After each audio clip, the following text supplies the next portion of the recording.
Hello and welcome back to She's in Focus, the podcast dedicated to inspiring and empowering female filmmakers and videographers from all walks of life and on every step of their creative journey. I'm your host, Kel Grant, an aspiring filmmaker from New Jersey who's just trying to turn my passion into something more and connect with amazing women who have the same passion for video.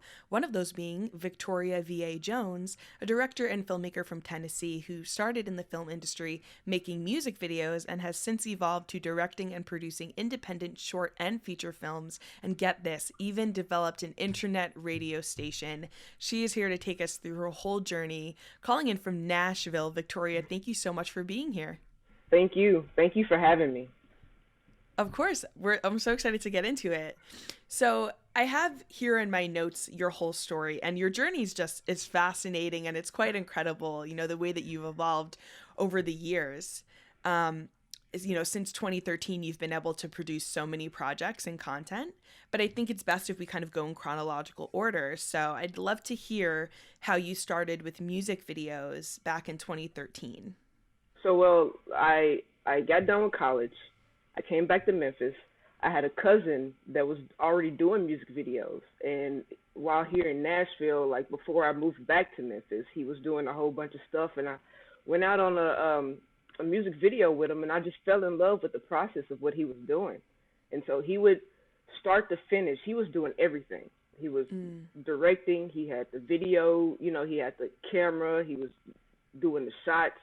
And, you know what I'm saying? It was fascinating that he was like getting everything from his head, and all those images were coming out. And I was just like, oh my gosh. So when I moved back to Memphis, I had some cousins who were artists, and they were like, hey, we need music videos. And I was like, okay, cool. And the one thing that I loved about it was they gave me free range to do whatever I wanted. They were like, hey, cuz, we trust you. We trust your vision. So we're going to give you the song, and you tell us what we going to do. And that was something that was something that I really have to thank them for that. Because at the same time, they would have been like, nah, we want this. Nah, we mostly like artists do. And any type of artist, and they were like, "No, we want to do this, we want to do that," and they were like, "No, we want to see what you got," and that was that I fell in love with, because they gave me the space to be creative, and so that happened, and I kept doing music videos for them, and like that, my skill level kept growing, and once I figured out what worked and what didn't work, I just rolled with it. And then there was a point to where I got tired of doing them. It's kind of like I outgrew them. Yeah. You know what I'm saying? Yeah. So it was Once time you've for me done to all there do is something. to do. Yeah. Right. So it was just time for me to do something else. And I love music videos, but that really wasn't where my heart was. My heart was really in movies and television. So eventually I was like, look, guys, I'm not going to do this forever. It's time for me to move on. And they were like, hey, that's cool. We want to see what you got. So that's how that happened. That's awesome. I mean, having the kind of the freedom to take the reins as far as your creative process goes. And that was kind of your first start with video outside of college. So to be able to have that creative freedom is not something you get, especially in the music industry with a lot of artists. They come in with a vision, they come in with what they want, and you have to execute. Right. And I tell them all the time, I say, and they'll still hit me up this day, and they'll be like, hey, we need music videos. And I have no problem doing music videos for them, because they were the ones who allowed me to do that freedom. And of course, my craft has grown. So if they come to me and say, hey, we need a music video, it's a win-win, because I'm going to be able to show them what I've, learned. And at the same time, their music has grown. So it's a win-win for both of us. Definitely. Back when you were doing this, when you first started, not referring to now, because now you have all the skills, you have all the gear, your craft has evolved. But back then you were just getting out of college. So what was like your mindset when you got this opportunity? Was there a lot of pressure, or because they were your cousins, you felt like, okay, if I can kind of learn as I go with this? What was your mindset back then about that was it. If I can kind of learn as I go, then it would be okay. But at the same time, it was a lot of pressure too, because they gave me this freedom. It wasn't like, this is what we want, this is what we want. They gave me complete freedom. So in my mind, it was like, oh man, I can't mess this up. Like I can't, like there's no way that I can mess this up because it's all my creativity. Yeah. So it was like, I hope this works. And the fact that they loved every single video, that was the best feeling ever. You know what I'm saying? So I can't, I'm truly blessed for the people who I have in my life who have helped me grow as a craft, because I swear you can ask any of my cousins. Like I used to like put them in music videos. And to this day, I'm like, there's no way that I can thank y'all for what y'all have done for me. You know what I'm saying? Because I would literally call them up and be like, hey, I need you in this spot. I need you to wear this. And they wouldn't ask no questions. They knew I was doing something with video, but they wouldn't ask what it was. They wouldn't ask no questions. They would just say, okay, I'll be there. Don't worry about it. And that's a true, like, support system that a lot of people don't have. Because, a lot of people might ask questions. They might do this and that. But they were always down for it. And I have to be grateful for that. Yeah, of course.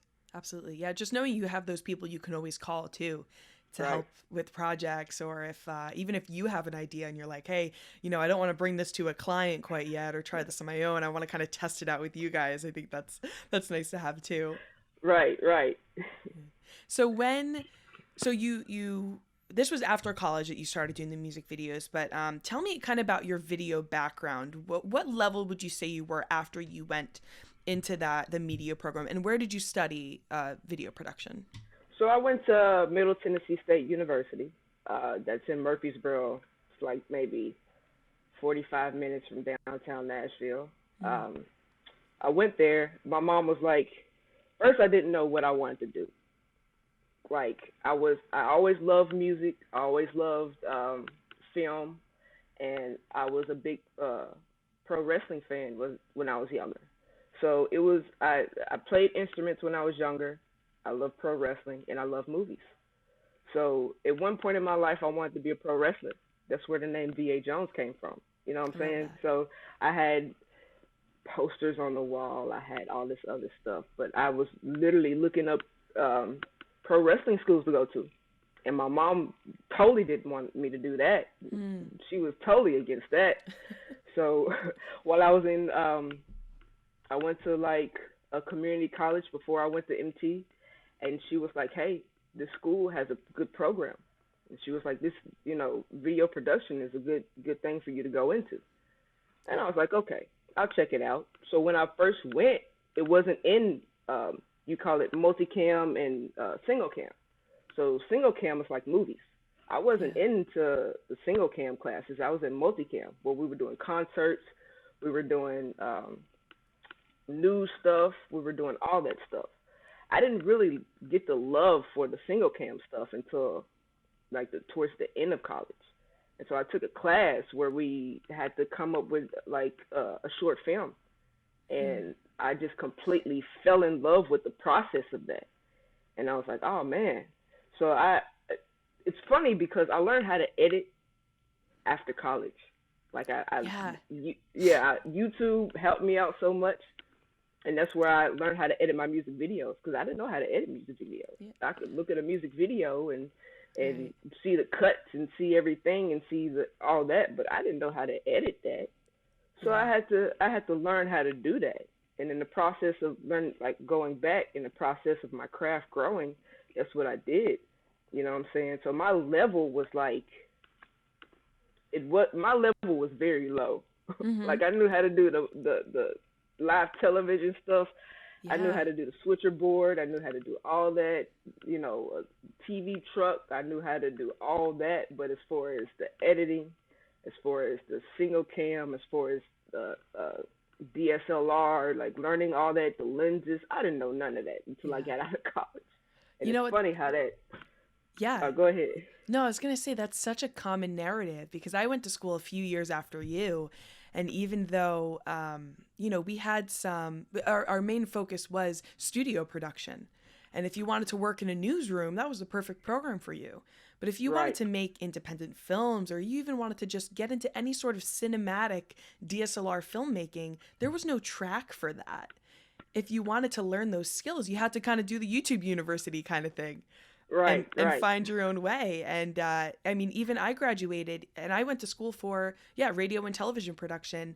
And I graduated with such, I mean, I had like the basics down. Like I could compose a shot, if I'm filming a talking head interview, I understood the rule of thirds and I understood how to kind of frame up a shot, but and I understood the theory of it. But I didn't have like the practical skills that I needed or wanted to be able to go out and create the videos I was seeing on YouTube by other creators or by other filmmakers. Right. Yeah. So in a lot of ways, the university programs, and I think there might be a switch now that they're starting to recognize, okay, not only are people interested in studio or like event production, they're also interested in independent filmmaking and just learning how to be a videographer to launch their own production company and things like that. It's funny because like me and my friend, we went to campus like it's just like before COVID. It was probably in 2019, and we went back to the mass communication building, and the people who have been there who knew us were showing us around, and it is amazing what they have now. So they have a podcast room. They have all this equipment that they can rent out. And I was like, we did not have all this stuff. Where was all this? When we were there. Right. So our money went to something. Yeah. The student loan money went to something. They have all this stuff now, right. But we didn't have it back then. They upgraded the production truck. They have all these cables that you can rent out. They have all these DSLRs that you can rent out. And I'm talking about the high class ones, the $1,000 cameras that you can rent out. They have the lenses. They have the microphones that we did not have. And I was like, oh, my goodness. So people, and that's what I tell people now, college is a good thing. Don't get me wrong. Yeah. But it's what you do when you're in college. So I tell people to use what's in college to make sure you have enough to when you get out, you'll be able to show them. Because if I had all that equipment, I would have had projects that I could have, once I was out of college, I could have just, hey, look at this. And I wouldn't have had to spend the time, which I'm grateful for the time that I learned myself, but I wouldn't have to spend all that time to develop myself the way that I did outside of college that I should have done inside of college. Yeah. So I feel you. In a lot of ways, I'm like a little resentful about that because I'm like, wow, I spent the same money y'all are spending. And I had to teach my damn self all the skills you guys are learning now. But I mean, you can't be bitter about it. It's we helped create opportunities for the new generation of students going through college. So I guess there's something to be said about that. But yeah, I mean, I guess in a lot of ways, because you had to teach yourself the skills, I think, it's easier to have more of a passion for it. Right? It wasn't handed to you. You had to go out of your way to learn and find resources to be able to make your visions come true. Do you feel that way? Do you feel like you have more of a passion because of that? Yeah, it's more of a, it's more of a humbleness, you know what I'm saying? It's more of a fact of, this is something that is dear and true to my heart. Like that, I always say, this is not a hobby, it's a lifestyle. Everybody finds a different hobby to do something. They do it for a little bit and then they go to something else. This is a complete lifestyle for me.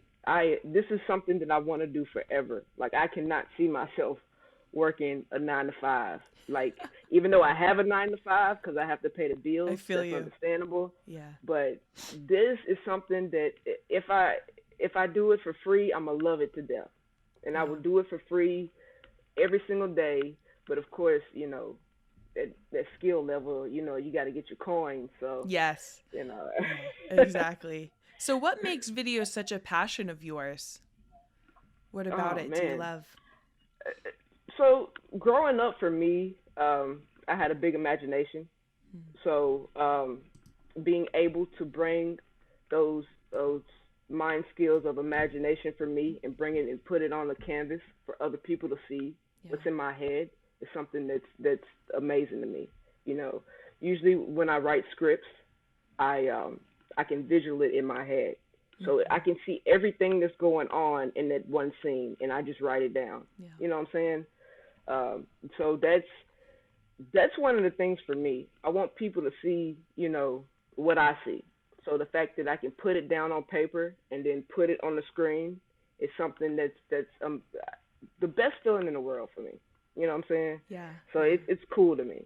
Yeah, that creative expression is awesome. And then, getting to it's the whole process, because it is, like you're saying, one thing to have it all in your head, but to be able to translate that on screen and on paper is a gift. And I think of it that way a lot of the times, because no one sees the world the same way you do. Even other filmmakers, if you give a prompt to 10 different filmmakers, they're all going to have 10 different unique visions of how to execute it. So if you didn't kind of give that gift to the world, you're robbing the world of a gift. Exactly that. Right. Yeah. Right. So right. And my mom always said, you should share your skills with the world. So that's me sharing all the messed up stuff in my head to the world.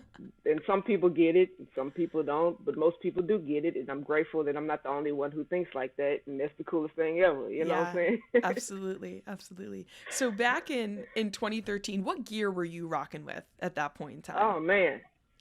I had a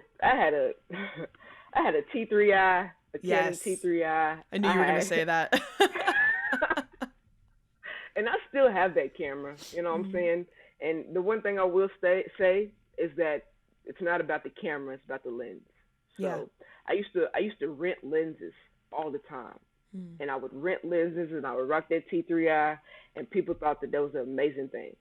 And in editing, if you change the color and you put a filter over it, it's going to look even better. Yeah. So I had a T3i, I had of course a tripod, I had this little rinky-dink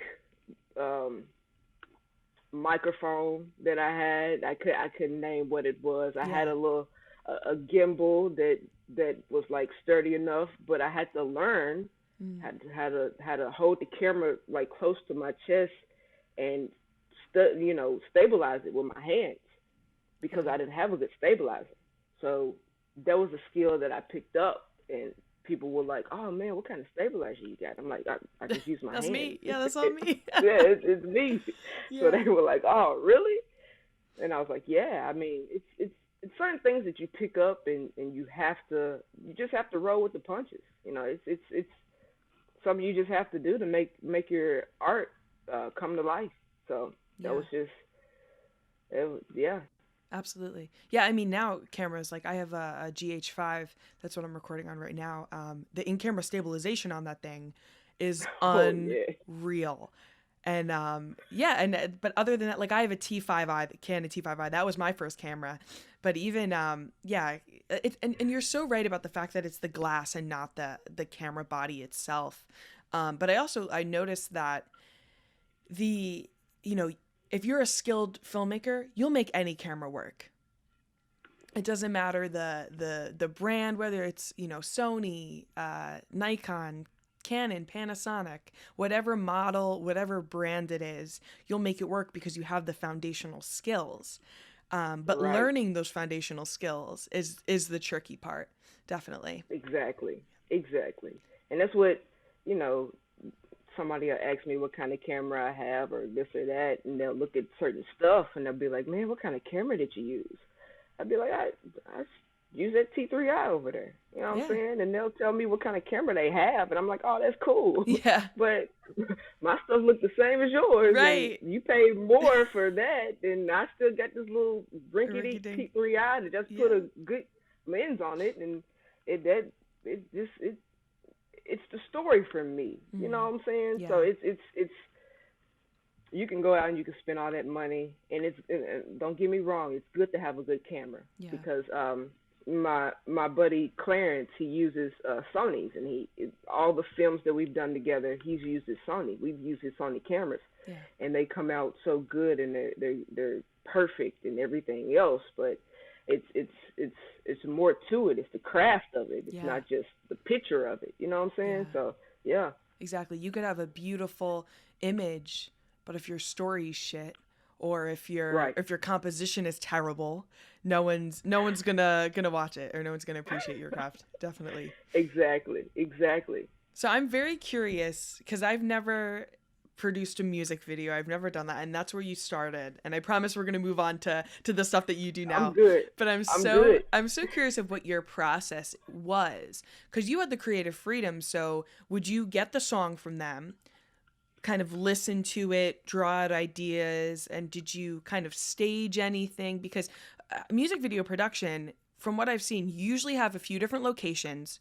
You have, Right. the lighting, the props. What was kind of your process in planning these videos?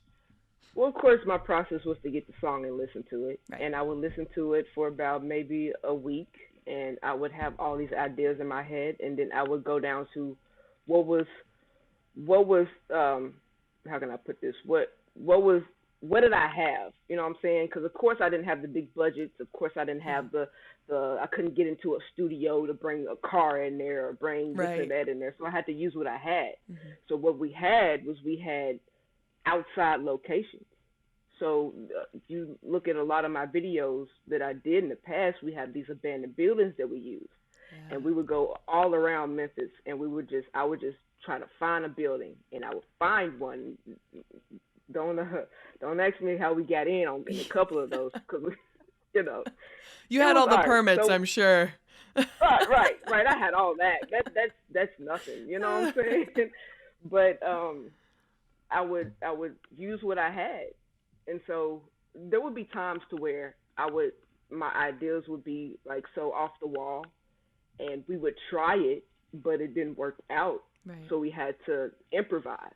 You know what I'm saying? Mm. There was a time where I wanted, it was this abandoned building, like abandoned warehouse, and I wanted like a whole bunch of people in this little square, and we tried to find the people, but we just couldn't get all the people there. Right. So I had to improvise. You know what I'm saying? We had a small group of people, and I just had to angle the camera to where, it looked like we had enough people to make it work.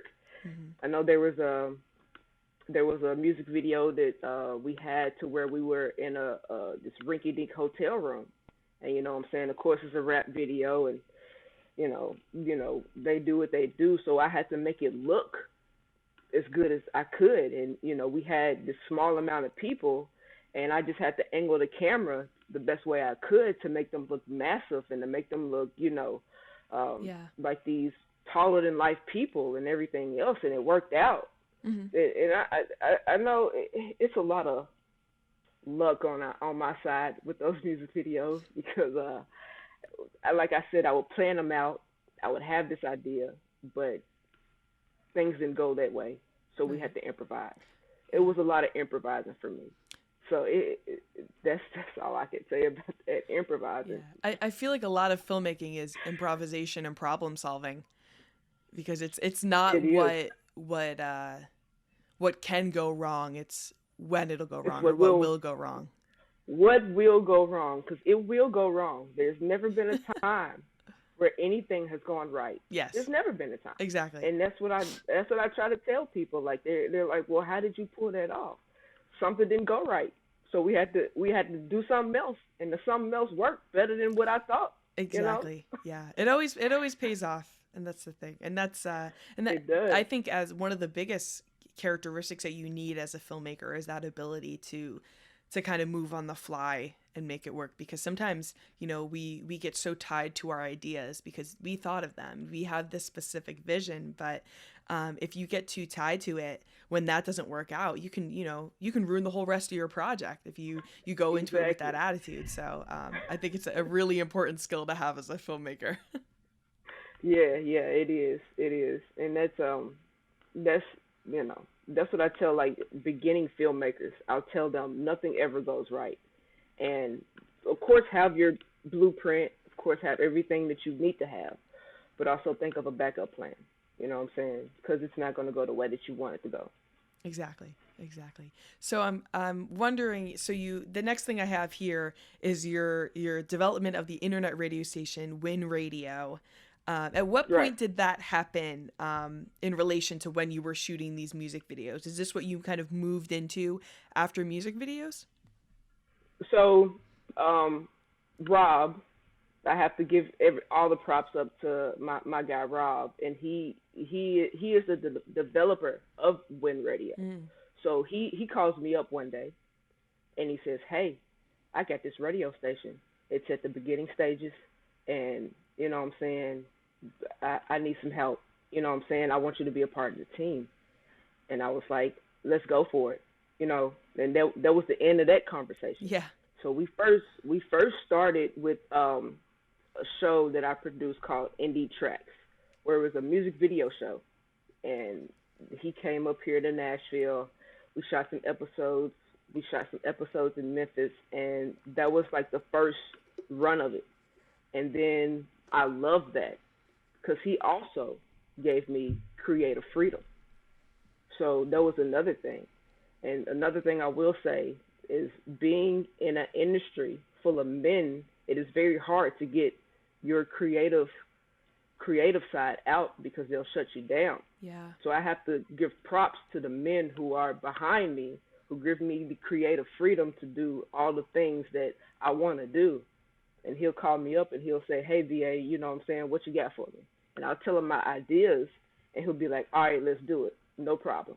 And that's one of the things that I'm very blessed to have, because I will not tell you, like so many times in I was talking to my friend about this, and it was one time that I told somebody something, and they completely shut me down. And he goes back and tells them the same exact thing that I told them, and they completely loved it. And I was like, "Kevin, you know what? Next time, I'm gonna tell you all my ideas, and I'm gonna let you tell them, so they'll love it, and we won't have this problem no more." Yeah. You know what I'm saying? So it's crazy to me. We are in 2021 and it's still happening, and it's crazy to me. It's the craziest thing to me. Yeah.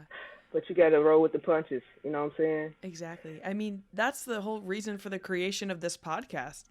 As women in this industry, our voices are diminished and they're deemed as inferior to the ideas of a man. Whereas, I mean, I just wonder, I'm sure that, that comes from kind of this patriarchal society that we live in, but it's like, if we could just work together, in my opinion, on a creative project, two minds are better than one. Two different perspectives are better than one perspective. So, I mean, if we could go into all of our film projects with that mentality and just work together and let the women lead. If we do what we've always done, we're always going to get what we've always gotten. You know what I mean? Right. We have to. Right. We can't do the same thing and expect different results. It's time for things to change. Exactly. Yeah. Exactly. And the people that my circle is mostly full of men, Mm-hmm. because they are the ones who are allowed to they speak up for me when I need speaking up for. Yeah. You know what I'm saying? And I appreciate that, And at the same time, we all have different separate goals, and at the same time we are within a group to where we help each other achieve each goal. And that's how it should be, with the radio station, you know what I'm saying? Rob had this vision, and I was right there alongside of him to help him get his visions together. And now, we run the radio station along with some other guys and everything like that. But, he really helped push me. I don't think he knows that, but he really helped push me in my creativity. And I have to thank him for that. That's amazing. I mean, hearing your story so far, it sounds like you've just had such an amazing support network. Right. Yeah. Right. And I have, because for me growing up, I was a very shy kid. I didn't really have a lot of friends. I didn't really know what I wanted to do. Mm-hmm. And it's kind of like this fell in my lap to do this. And it was, I have to thank God for that, because he put it in my lap and he was like, "Hey, you want to do this? I'm going to make sure you have the right people within your circle to make sure that you are, succeeding the way that you should be." And that's awesome to me. Yeah, it makes all the difference too. I mean, as far as opportunities are concerned, as far as building your portfolio and kind of getting your reps in, and also just having the guidance too. I mean, a lot of the mentors that I've been looking up to have been men, because they've been in the industry and they've had they've put in their reps because they've had the opportunities to. So I find nothing wrong with learning everything that I can from the men in the industry. because that's how that's how we absorb all that information. And then we go teach our sisters, you know what I mean? Like we go teach all the women that want to know these skills and don't have access. So. And I am rooting for every single independent film female director. I root for them. You know what I'm saying? Because it's our time. Like I truly believe this is our time, and we need to like tell stories that reflect us. Yeah. And that is one thing that I really enjoy. The fact when I run into people like you or other females, and we're able to connect and generate, ideas and everything else, and it's a beautiful thing to me. You know what I'm saying? So it's all good. Yeah, absolutely. I have got to put you in touch with Londi Maduro. I had her on the show. She runs Women of Color Filmmakers. It's an organization to support, POC in the film industry, and I definitely, I think you could totally benefit from knowing her. So I'm gonna make that introduction after we get done with this episode.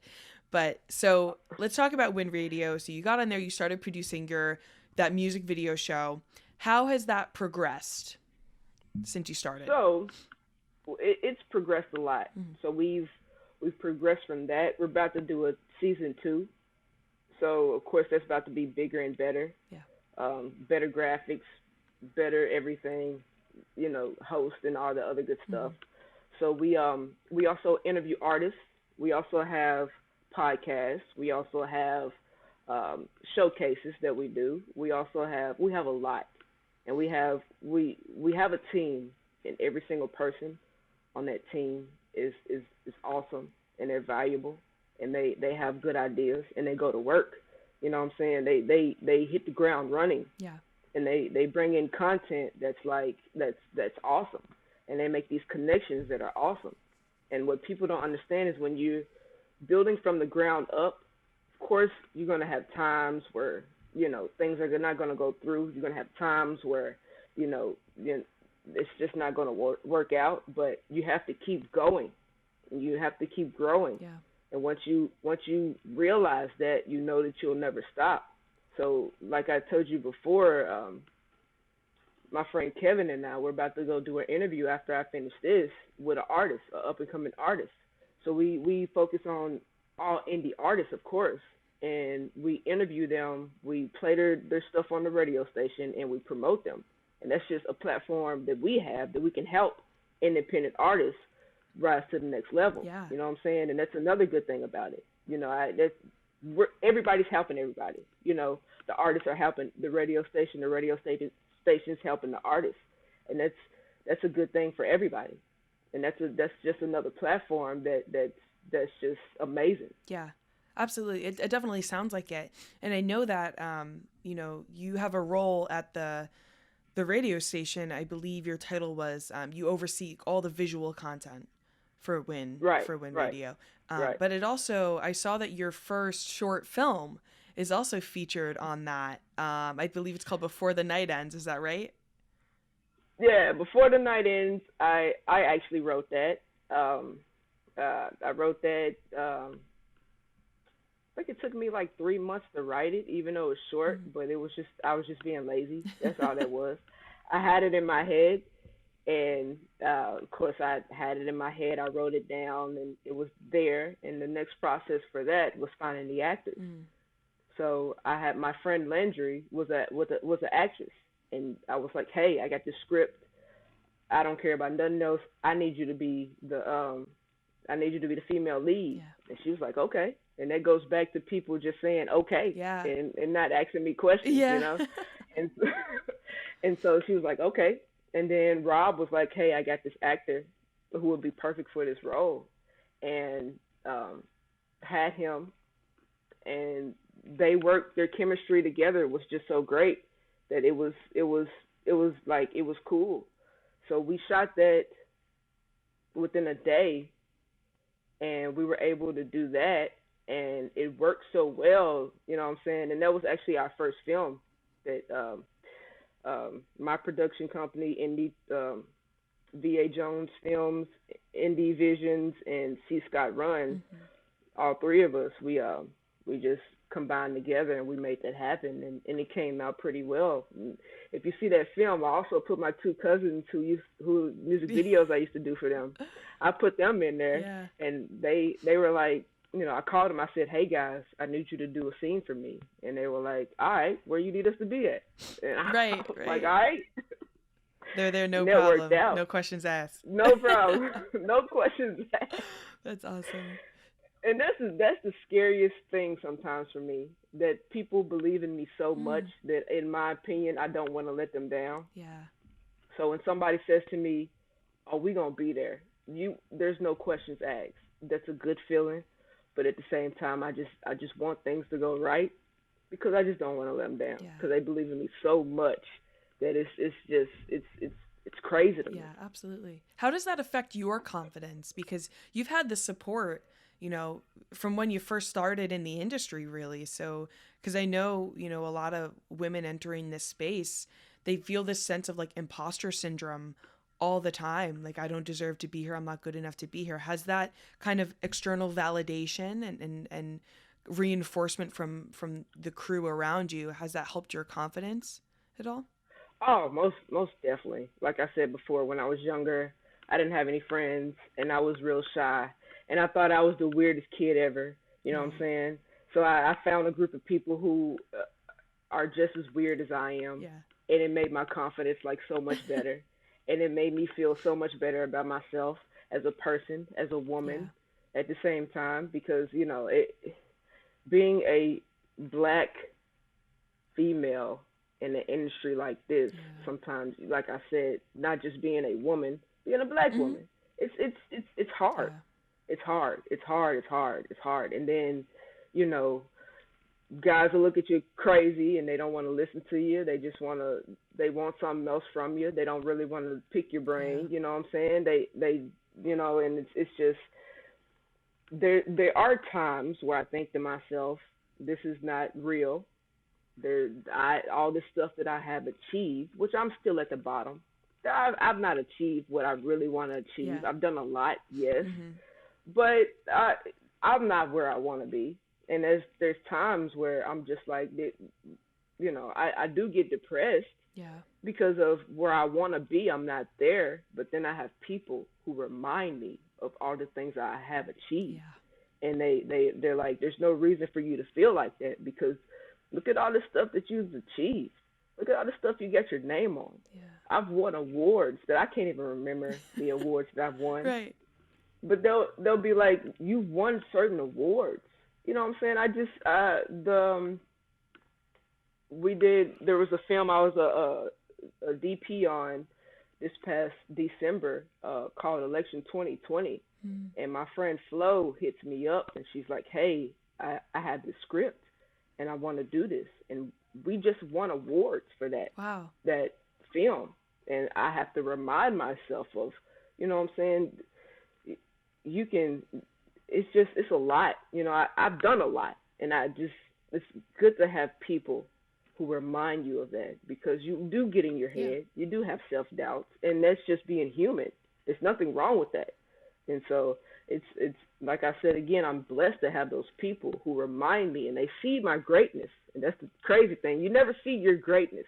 Other people Yeah. see it, and they're like, "You're too great to be feeling like that." And I'm just like, you know what? You're right.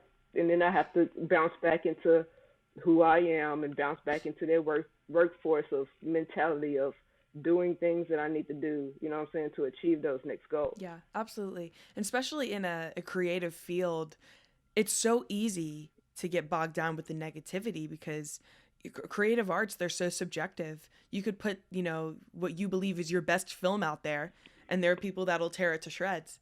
And you have to, Right. despite that, continue to persevere and continue to follow this passion of yours. So, yeah, having that support network and having people to remind you really does make all the difference, because if it were up to just us, I think that we'd have to try a lot harder to kind of reel ourselves in all the time. Right. Right. Right. It's funny because there was a short film that we released. I think it was in March. It's called First Date, And so I put a little simple trailer together. It wasn't nothing Yeah. fancy. We just needed a Yeah, I trailer saw out. that. Mm.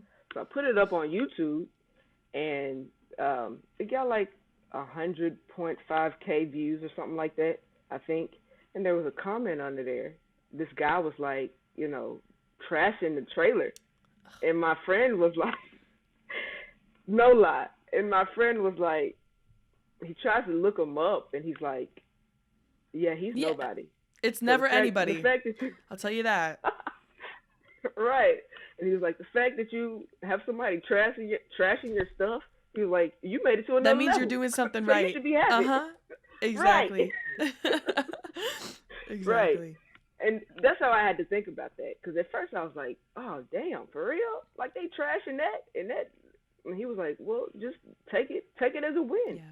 Like, he was like, once you get famous, you're going to have people doing that anyway. Yeah. So just take that as a Right. win. And I was like, okay, I got you. Yeah, we can't please anybody, and playing that game is it's a lose-lose situation if we try to please everybody. So, right. Yeah. Right. So you are, you created your first short film. You have this role at Win Radio, but you also in 2019, kind of during this time, produced your first feature film, The Story of Randolph. Oh yes. So tell me about. So it's about a pastor looking for love, which I just love the concept. It's like a serious topic, but it's also just so like lighthearted and funny too, right? Like we don't really think about the fact that like, oh, he's leading a congregation, but he probably gets lonely at night as well. Thinking about that. And that was the thing. So Tony Jackson, who I knew for a while, he used to fix my computers when I was in Memphis, and so he wrote a book. And in the book, it had stories. And I think I was in town one weekend, and he gave me the book, and he was like, I really want to turn one of these stories into a movie. And I was like, okay, let's do it. And he thought I was joking, and I was like, look, I already got people. Yeah. I already got a team.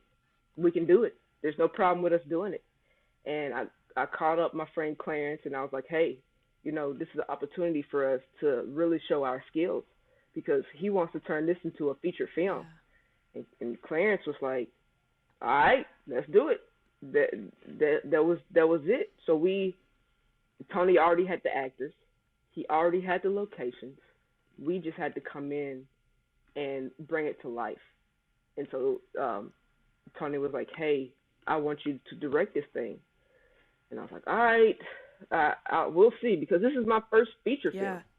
Of course, we shot Before the Night Ends before this, and then we shot Clubbing before this. But that's another story I want to tell you, because we had to reshoot Clubbing. Oh boy, yeah. Because things didn't work out for that, so we had to reshoot it. So we shot Before the Night Ends, that worked out. We shot Clubbing, that didn't work out. So the next project was The Story of Randolph. And so me and Clarence walked into this thing still fresh. We're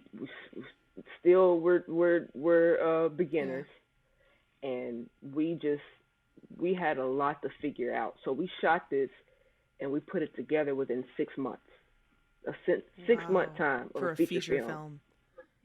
For an hour-long film, 6 months. And so it was only me and Clarence working the cameras. So I had to direct and be a videographer at the same time.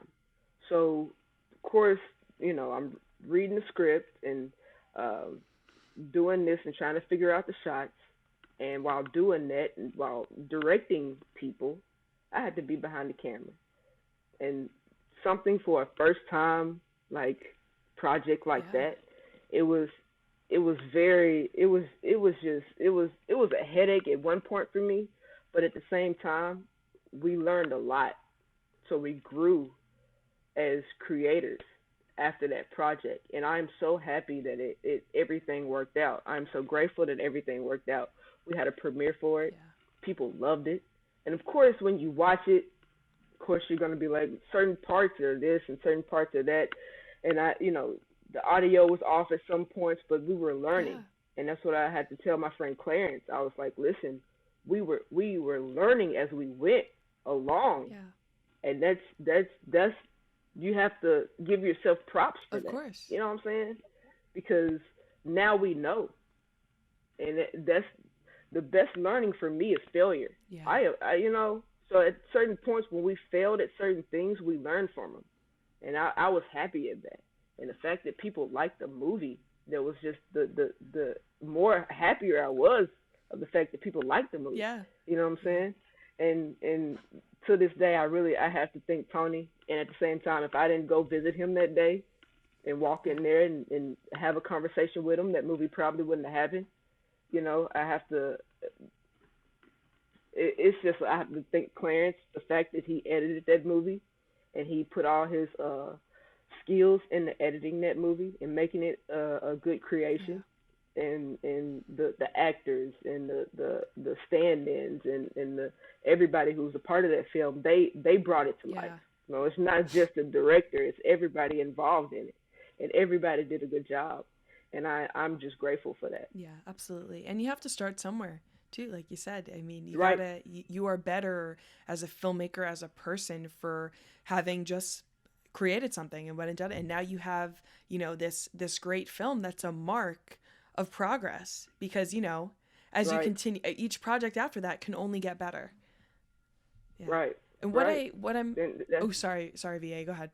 No, go ahead. I was going to say, what I'm hearing from you that I haven't really, and I'm sure it's not the case that they're not grateful, but what I'm hearing from you is this narrative of like, you have so much gratitude for the network that you have, for the people that you work with, and that like outward expression of gratitude, like every project you have that you've talked about, you're like, oh yeah, I did this, but it's my team that helped me, but it's these people that came through for me. And I just like, that's just so, it's so nice to hear.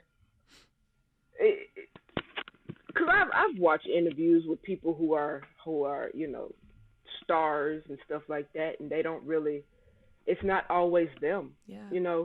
Somebody helped them get to where they are. Every single director, there's a team behind them. And you have to credit your team every single time. Because where you fell apart, they pick you up. You know what I'm saying? So for me, every single project, they pick me up at certain points where I had to achieve. Because they'll be looking at me like, what do we do next? And I'm just like, what you think we should do? Right. Because I don't know. And they'll be like, all right, then we should do this. I'm like, okay, we're going to do that. And I have to credit them for that, because their creativity, along with mine, makes greatness. So it's a. I've said it a lot, but they are the best people. They really are. I can't do it without them. I literally can't. I can do it by myself, but it's not going to be as good as what I want it to be if they're not a part of it. You know what I'm saying? Right. So. Absolutely. But it also speaks to just who you are as a person, because you attract, these people, these great supportive people. That's because of who you are as a person too. So I just hope you keep that in mind as well.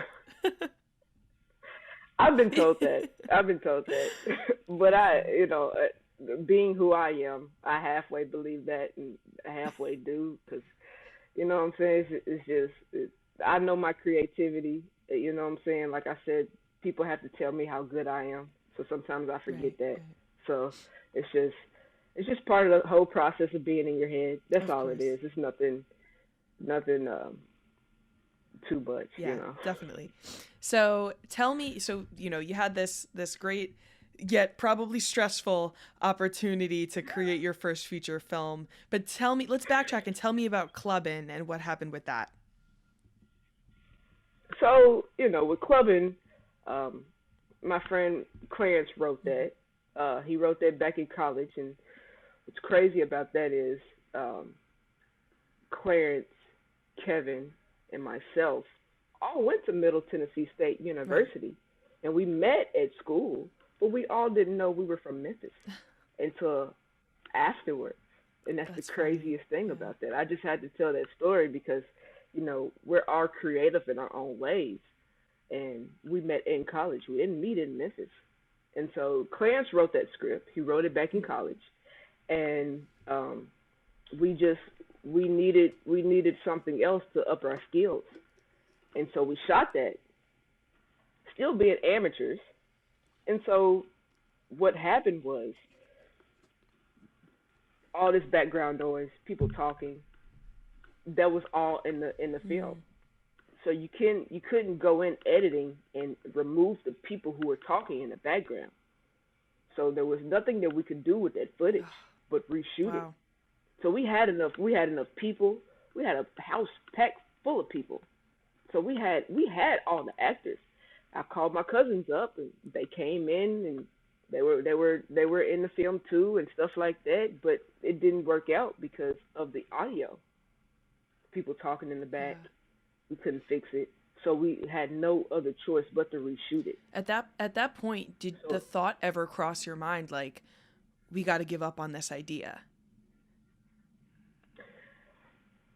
At one point it did, but at the same time I wanted to keep going. So yeah and no, because I just wanted to finish it. And so when we look back at the footage and Clarence was like, I can't fix this. I was like, don't worry about it. We'll reshoot it. That's no problem. So what helped us with Story of Randolph was the fact that we also learned from that shoot. So the fact that we learned from that shoot, we were able to take what we learned and use it in the Story of Randolph. So when we did the reshoot, we learned from the first time, then we learned from the Story of Randolph. So then we were okay at that point to make it something better. You know what I'm saying? So yeah. Yeah, that's great. And that's the thing. You have to take everything as a learning opportunity. And I think you're right when you said, we learn more from our failures than we do from our successes. Definitely. Yeah, and that's what I tell people. I used to be afraid to fail, but I am not afraid to fail now because I learned so much. And to be the best of the best, you have to learn from your failures. So I want to be good as possible. I want to be the best that I can be. So when I fail at something, it's just a learning experience for me. I used to beat myself over the head when I failed at something, but now I take it as a learning. It's learning. So I learn from it. So I know the next time when I do it, I'll be fine. Yeah, that's such a great outlook to have, especially as a filmmaker in a creative field. So I would love for you to take us through a typical day on the set of The Story of Randolph, because I've truly never heard of someone being a director and a DP and having to fill both those roles. I'm just imagining that set days over the course of this 6 months were just crazy. So walk us through a typical day with that project. So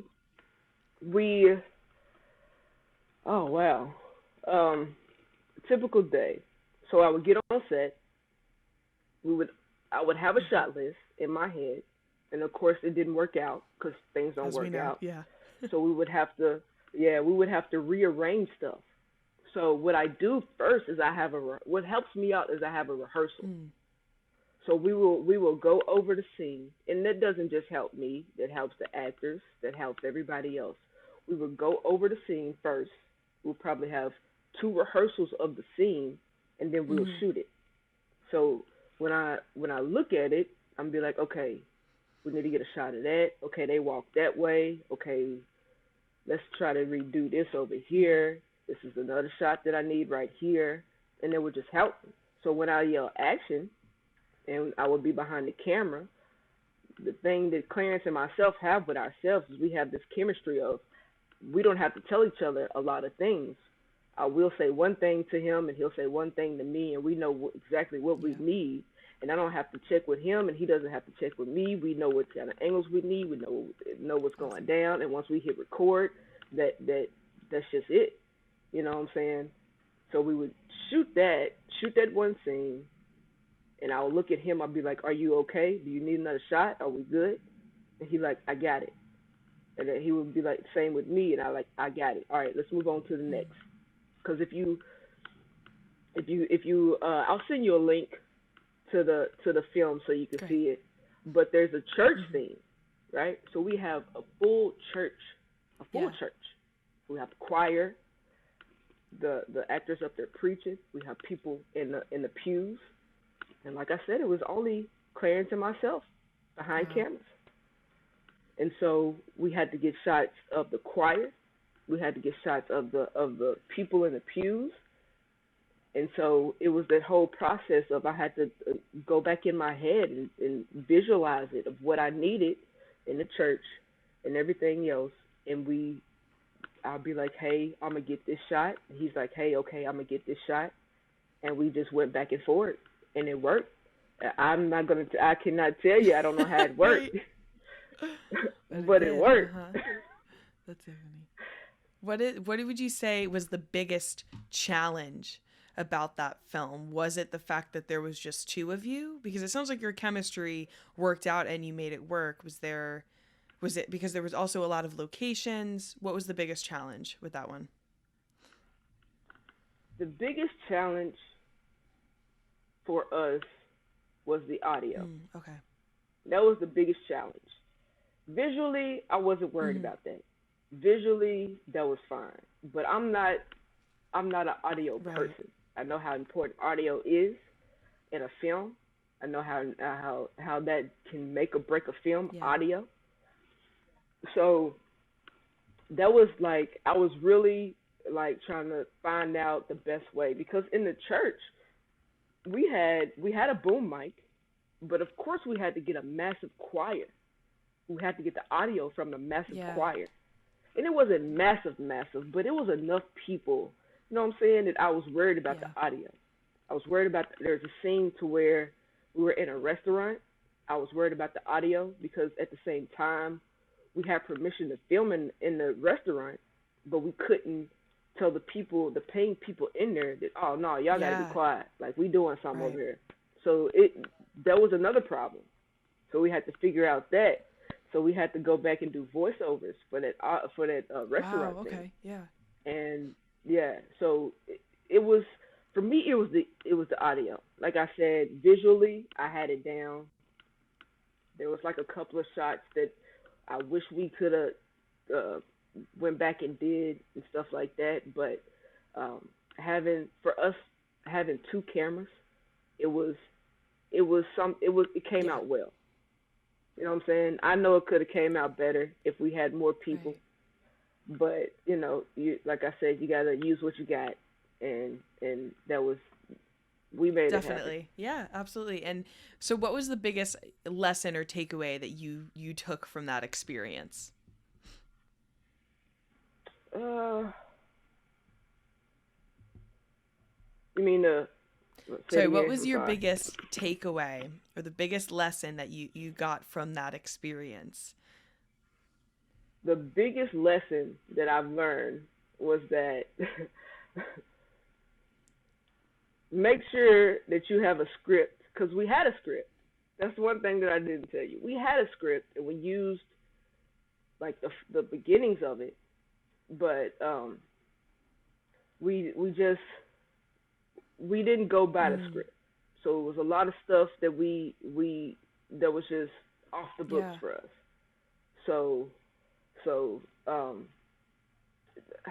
having a script is something that's very important, but at the same time, it was okay for me because my creativity came out. That the imagination in my head and bringing it out on film was just, it wasn't a problem for me. But we didn't have a script. So yeah. That was like, there's definitely a happy medium and balance between like following a script and improvisation. I guess you just have to find that good balance for your projects. Yeah, you have to find the in-between. And we found the in-between. It was the in-between that we found, and like I said, it worked for us. So I can't be mad at that. I can't be. It worked out. Awesome. So, and I'm happy it worked out. I am very happy in that project. I'm seeing something that you directed on a big screen. That is a feeling that you just can't describe. It's a feeling that is never going to go away. It's like a drug for me. So I want to see more of my films on the big screen like that. Having a theater full of people. My mom came out, my family came out, and they enjoyed it and they loved it, and that was the best feeling for me. That's awesome. Yeah, definitely something to be proud of too. So what is next for you? Do you have any exciting projects coming up that you want to plug today? So we have groceries that's coming out next month. That is a very good story. You'll just have to go watch the trailer to see what it's about and everything else. And shouts out to Rachel for writing that. She's a script writer, and I co-directed on it. She was the head director, and that's just two women in the industry linking up and getting together and making creations. And we have season 2 of indie tracks coming out. We have that. I'm writing another film right now. I don't know the name of it. I just know it's going to be an action-packed film, right. Short film with the leading boss is going to be a female. Yes. So that's another thing right there. And I'm really just going with the wind also. Somebody comes to me with a project, I'm gonna go with it. If it sounds good, we're gonna make it happen. Yeah. You know what I'm saying? So yeah. Awesome. So lots to look forward to. I also want you to plug and tell us about your podcast real quick before we wrap up. So fuck it, we'll fix it in post. It's Kevin, Kirsten, and myself. So funny story is when the pandemic hit, we weren't doing anything. And I told them, I said, hey guys, I was like, look, I'm getting restless. We need to do something. So I said, hey, let's create a podcast. And they're like, okay. So what do you want to call it? I had to think about that for a minute. And I was like, you know what? I say it all the time, so why not? Fuck it, we'll fix it in post. And they were like, oh, we'll go with that. That works. Yeah. And I just came off of that with a fly. I was like, listen, I don't know. Because when you're naming a podcast, you really don't know. Like, it has to be something catchy. But at the same time, like, it has to have meaning. And what do we always say in film? We'll fix it in post. That's what we say all the time. So is your podcast surrounded by, is it about the film industry, I'm guessing? So it's about film. It's about media, period. Because in media, period, you have those situations where it's just like we'll do this later or something like that. So we talk to actors, comedians, directors, camera people, editors, people who work in news, all that. We talk to all of them, designers, people who do makeup, people who everything that has to do with media or film, we talk to them because a lot of people don't know. A lot of people don't know those people who help make a film possible or make the television possible. And it's not just the actors, it's not just the director, it's not just the camera people, it's the makeup people, it's the producers, it's the people who are behind the scenes who make it. You know what I'm saying? All those people that you see who scroll when those credits run and you see all those names, all those people made that project possible. You know what I'm saying? And you always see the actors and the director doing the media for it, but you have to give credit to all those other people who made it possible for that whole project to come together. So we talk to all those people, you know what I'm saying? And we want to hear their stories. We want to know what they've been through. We want to know, what their come up is, and we want to just have that platform for them to tell their stories, for them to let other people hear their stories so they can maybe learn from that. So, definitely. It sounds like your podcast and my podcast have very similar missions. I like that a lot. Yeah. Yeah, I'm definitely gonna have to tune into some episodes because I haven't heard of it before. So definitely. Right. So we air every Monday on, of course, Win Radio, and of course all the other platforms, Spotify, iTunes, iHeartRadio. You can hear it on all those platforms. And what's funny is we get together course, it's pre-recorded, so we get together once a month, and we'll pre-record like 3 or 4 episodes, and we'll just play them every single Monday. So we've been doing it since October of last year. So this coming up October will be our year of our podcast, which is amazing to me, because I didn't believe it. I didn't believe it. Like that, I was like, and we're up to like 30-something episodes, and I was like, oh my goodness, we have 30-something episodes. Yeah. Like, that's when amazing. You first start a podcast, you never know where it's gonna go, and then it just takes off. Exactly. And that's what happened. It just took off. And the only thing we've been doing is asking people, hey, you want to be on our podcast to tell your story? Yeah. And they love it. They're like, oh, yeah, let me come on. I got some stuff to say. And I'm like, that's awesome. That's awesome. Exactly. Yeah, same here, for sure. And it's awesome getting to connect with people that you wouldn't normally connect with or wouldn't normally have access to. It's a really cool opportunity. Right.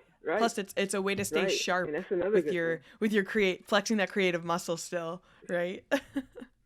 Yeah, because you'll learn stuff that you didn't know. You learn from other people.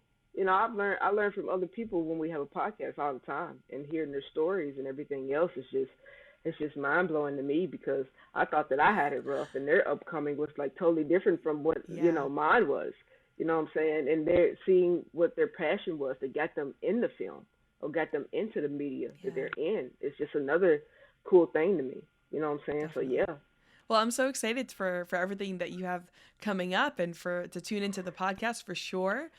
So where can the viewers and listeners of this podcast find you on social and on the internet? So you can follow my YouTube page, Victoria VA Jones.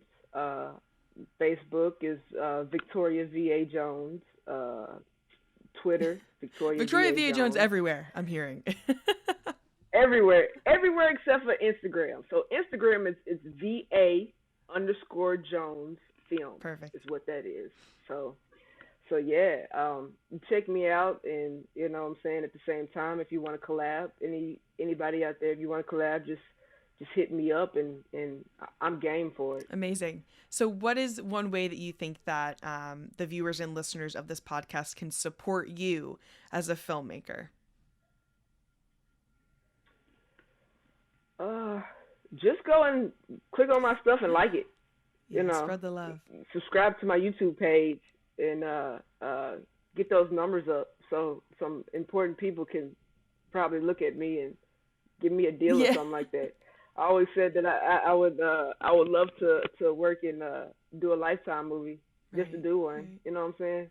So if Lifetime sees this, you know what I'm saying, just hit your girl up. I would love to direct a movie, one of those TV what is it?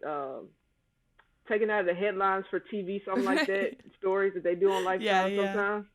So I would love to do one of those. That would be awesome for me. Well, hopefully the She's in Focus community can help make that happen. Hey, I appreciate it. Awesome. VA, it's been so cool chatting with you. I love to hear your story. You've worked on projects and had experiences that I've never, had the chance to discuss or hear about. So thank you so much for sharing your story with me and the community today. Thank you so much for having me on here. I appreciate everything. Thank you. I'm very blessed. I'm very grateful that you had me on here. And Awesome. Thanks so much. And as always, thanks so much for watching, guys. And I'll see y'all in the next episode. Bye.